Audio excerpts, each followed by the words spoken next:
Depois de partirem de Wano, os Chapéus de Palha finalmente começam a sua nova aventura indo para a próxima ilha. Além disso, In-sama, o rei do mundo que senta no trono vazio, finalmente mostrou seus verdadeiros poderes. Então você quer saber sobre tudo isso e muito mais? Então fica aqui comigo que é isso que eu vou te mostrar agora.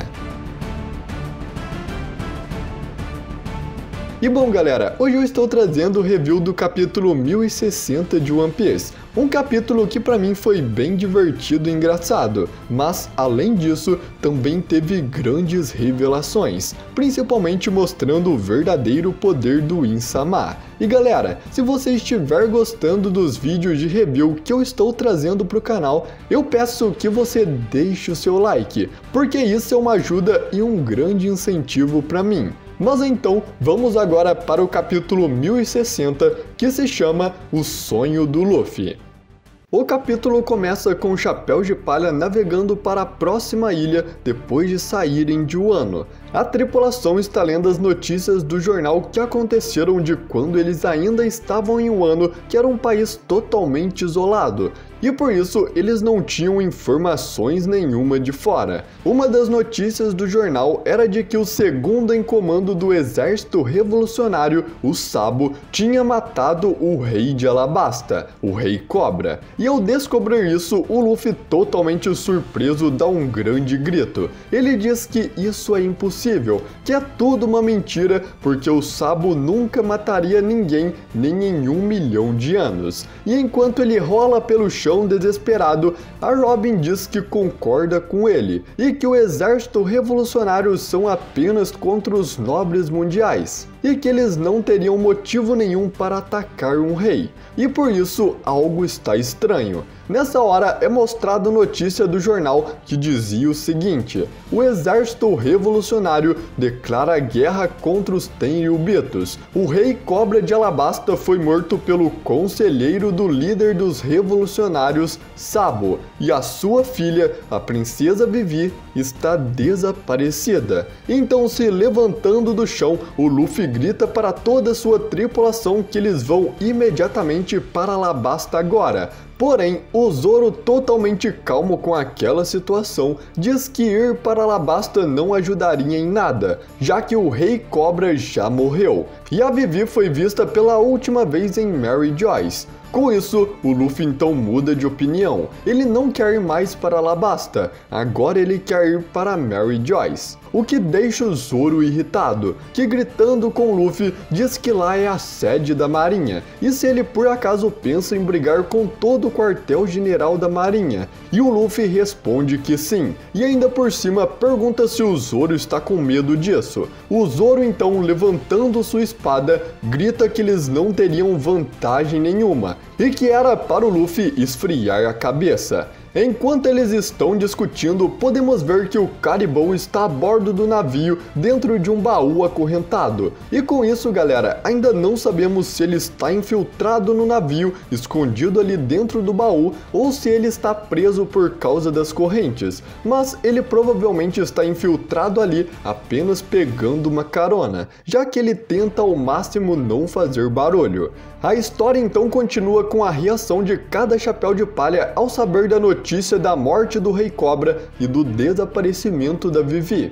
O Sanji começa a chorar, preocupado com a segurança da Vivi. O Chopper se lembra de como o Rei Cobra era um homem gentil e fica triste com a sua morte. O Sop diz que ele era o melhor rei de todos, enquanto a Nami está dividida em se preocupar com a Vivi ou se preocupar com a maneira que ela está lidando com isso. Já o Jinbe, o Frank e o Brook não se lembram muito bem do Rei Cobra, mas também se preocupam com ele. Então, chorando juntos, preocupados com a Vivi, o Luffy grita que vai salvá-la, mas o Zoro manda eles pararem com isso. Ele chama o Luffy e pergunta se ele se lembra o que ele disse para o Ace aquela vez. O Luffy então para um pouco e se lembra de dizer que o Ace tem as suas próprias aventuras. Com isso, o Zoro continua falando com ele. Ele diz que ele confiava no Ace para fazer o próprio caminho, Então por que subestimar a Vivi? Ele fala que a Vivi é uma mulher forte e se tiver oportunidades, eles podem ajudar. Mas antes é para ter fé e pararem de ser chatos. Com isso então, temos para mim a melhor reação do capítulo. O Luffy grita com o Zoro dizendo que vai ser chato quando quiser. E fala que ele é um demônio chamando o Zoro de Onigashima. Olha, eu não sei por que chamar o Zoro de Onigashima, que é uma ilha, seria um xingamento. Mas tá, o xingamento da Nami e do Chopper são melhores. A Nami chama ele de Kaido Verde e o Chopper chama o Zoro de Verdemon. Mas, de todos, o único que enfesou o Zoro foi o do Sanji, que chamou ele de Marimo de merda. E galera, pra você que não sabe o que é Marimo, são apenas algas que crescem em forma de bola verde com uma aparência aveludada. Mas então, depois disso, o Zoro chama o Sanji de número 4, por causa das recompensas, e os dois começam a brigar, enquanto a Robin continua lendo as notícias do jornal. Ela começa a contar as outras coisas que aconteceram no mundo enquanto eles estavam em Wano. Ela fala que a abolição dos Chichibukais trouxe de volta esses grandes piratas aos mares, e como resultado a Cross Guild foi formada, e o Bug se tornou um Yonkou. Ela então fala para o Luffy que ainda tem mais coisas de pessoas familiares no jornal, e se ele gostaria de ouvir essas notícias também. Mas o Luffy, se sentando no chão, diz que não precisa agora, para apenas avisá-lo se for algo sério. A Robin então concorda e o Luffy deita no chão totalmente tranquilo, dizendo que o Sabo é inocente. Ele explica que o Sabo teve uma educação muito rigorosa e ele só quer ter certeza que ninguém mais tenha sua liberdade tomada da mesma forma que aconteceu com ele. Enquanto diz isso, o Luffy se lembra de quando ele, o Sabo e o Ace ainda eram crianças e declararam seus sonhos um para os outros. O sonho do Sabo era ver o mundo inteiro e escrever um livro contando tudo sobre ele. Então, se lembrando disso, o Luffy fala para todos os seus companheiros qual o seu verdadeiro sonho, que ele disse para seus irmãos naquela época.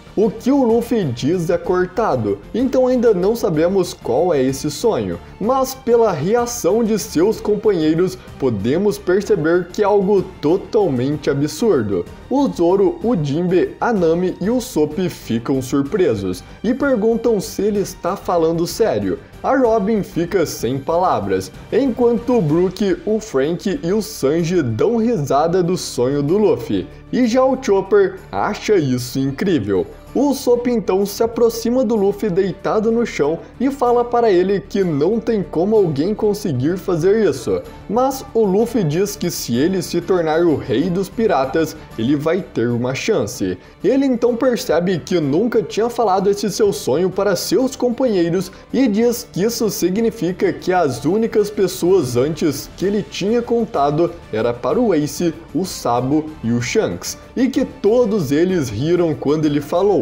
E o Shanks ficou com algumas lágrimas no rosto, mas ele termina dizendo que não importa com isso, porque esse é o seu sonho final. Aqui podemos perceber que o sonho do Luffy não é ser o rei dos piratas. Na verdade, ele quer se tornar o rei dos piratas para ter uma chance de cumprir seu sonho. E pela reação do Chapéu de Palha, é algo absurdo e impossível de conseguir, além de ser algo incrível pela reação do Chopper. A conversa deles então continua. O Jinbe começa a rir do seu sonho e o Chopper diz que isso é maravilhoso, enquanto a Nami diz que esse sonho é fofo e faz o seu estilo. Nessa hora o Frank do alto do navio fala para o Luffy que se ele precisa se tornar o rei dos piratas para tornar esse sonho realidade, é melhor encontrar o mais rápido possível o último Road Poneglyph e então ir para Laugh Tale. Mas a Robin diz que isso não é tão fácil quanto parece, que já faz um bom tempo desde que esse Poneglyph foi visto, e que eles não têm nem mesmo uma pista de onde procurar. E bom pessoal, esse último Poneglyph é o que estava na Ilha dos Homens Peixes quando Roger visitou eles há décadas atrás. Mas quando os Chapéus de Palha passaram lá, ele já não estava mais ali. A cena então muda para o quartel-general da Marinha, com os marinheiros interceptando a ligação que o Sabo estava fazendo para o reino Kamabaka, que é a base de operações dos revolucionários. Então com isso, eles rastreiam a transmissão e descobrem que a localização de onde o Sabo está ligando é o reino Lulusia. Os 5 anciões, ao saber disso, então começam a explicar um pouco mais sobre esse reino. O reino Lulusia é um dos países da recente Revolução das 8 Nações, um esconderijo que seria perfeito para o Sabo em condições normais, mas por ele estar ali naquele momento, ele é muito azarado. A cena então muda para o reino Kamabaka, com os revolucionários atendendo a ligação do Sabo. Assim que eles atendem, o Sabo imediatamente diz que não foi ele quem matou o Rei Cobra, que as notícias do jornal sobre ele são falsas. Ao ouvir isso, seus companheiros do exército revolucionário ficam muito felizes, dizendo que tinham total fé nele e já sabiam que ele era inocente. Então o Sabo continua a falar. Ele diz que quando estava em Mary Joyce, ele viu algo inacreditável. Enquanto ele diz isso, o céu do reino de Lulusia, que é onde ele estava, começa a escurecer e nuvens escuras tomam conta do céu. Os cidadãos do reino olhavam para o céu e diziam que era como se tivesse algo enorme lá em cima. Enquanto tudo isso acontecia, o rei e a princesa de Lulusia estavam presos por sua filiação com a Revolução das 8 Nações, que era contra o governo mundial. Então o Sabo continua falando para os seus companheiros do exército revolucionário o que ele viu em Mary Joyce. Ele diz que foi até a sala do trono vazio no castelo Pangeia e que pensou que não havia um rei do mundo, mas o trono vazio que ninguém deveria sentar, ele viu alguém. Enquanto ele está falando isso, é mostrado Insama com o mapa do mundo. Ele pega um pincel e com um movimento suave risca a ilha de Lulusia. E quando ele faz isso, as nuvens escuras cobrindo o reino de Lulusia começam a se escurecer cada vez mais. E um clarão sai de entre as nuvens. Então, de repente, algo cai do céu, acertando a ilha e a destruindo completamente. Enquanto uma pessoa dizia: "Ouça com atenção, time de vigilância. Ninguém detectou nada de anormal hoje. Nenhuma informação foi interceptada. E quanto a Lulusia, aquele país nunca existiu." E com isso, galera, a gente percebe que o Sabo descobriu a existência do Insama e que o Win usou algum tipo de poder para destruir completamente o reino de Lulusia. Esse poder que ele usou pode ser uma Akuma no Mi, mas eu acredito que seja a última arma ancestral que ainda não vimos nada sobre ela, Uranus. Existem 3 armas ancestrais em One Piece, e cada uma delas representa um deus da mitologia. Poseidon, que é conhecido como o deus do mar, e seu poder está em controlar as criaturas do fundo do mar. Pluton, que é o deus da terra, e é um navio de guerra que fica na superfície da água, no mesmo nível da terra. E Uranus, que é o deus do céu, e que provavelmente vai ter um poder relacionado ao céu. Este poder que vimos o Win usando cria um feixe de luz do céu que tem a força para fazer uma ilha simplesmente deixar de existir, sumir completamente do mapa. O que me faz perguntar se eles por acaso não usaram esse poder para também destruir God Valley, ou por que não usaram isso antes. Ele pode ter alguma limitação. Bom, ainda existem muitos mistérios em volta desse poder, mas a arma ancestral Uranus pode estar na posse de Insama, ou ele próprio ser a arma, como vimos com Shirahoshi. Então essa é a sua verdadeira força. Então logo após a destruição da ilha, o exército revolucionário tenta gritar o Sabo pelo telefone, mas ninguém responde. Aqui eu acredito que o Sabo não morreu. Ele pode nem mesmo ter ligado de Lulusia, mas sim de qualquer outro lugar. O Sabo nunca deixaria a Marinha rastrear a sua ligação, e talvez isso tenha sido um plano para eles acharem que o mataram e o deixarem em paz por enquanto, já que ele sabe da existência do In-Sama. Continuando a história, alguns dias então se passam e a cena muda para o Chapéu de Palha navegando por um mar gelado e turbulento. O Jinbe manda todos eles baixarem as velas porque o vento está muito forte. A Nami então diz que parece que eles entraram na zona climática de uma ilha e que acha que eles estão se aproximando de uma ilha com inverno intenso. E essa será a próxima ilha que os Chapéus de Palha irão. E como a Ilha Drum, a ilha que o Chopper veio, também é uma ilha de inverno, eu acredito que esse pequeno arco nessa ilha terá um foco maior no Chopper, assim como os arcos anteriores tiveram um foco maior em um dos Chapéus de Palha. E nessa hora, o Chopper então aparece usando um chapéu amigaça japonês, dizendo que é a Otama que tinha dado esse chapéu para ele. Então, de repente, o Luffy grita com a Nami e apontando para o mar, ele pergunta o que é aquela coisa. Então, nessa hora, um redemoinho gigante de água quente aparece na frente do navio. A Nami olha aquele redemoinho e diz que ele surgiu porque a água foi aquecida em algum lugar e por isso está sendo forçada para cima. Ela explica que uma mudança de temperatura rápida é perigosa e por isso eles têm que fugir do redemoinho. Mas nesse momento, Luffy, olhando para o redemoinho, grita que tem alguém lá dentro preso na água. O Sanji então olha e percebe que realmente tem alguém ali e que ele consegue ouvir uma senhora em perigo.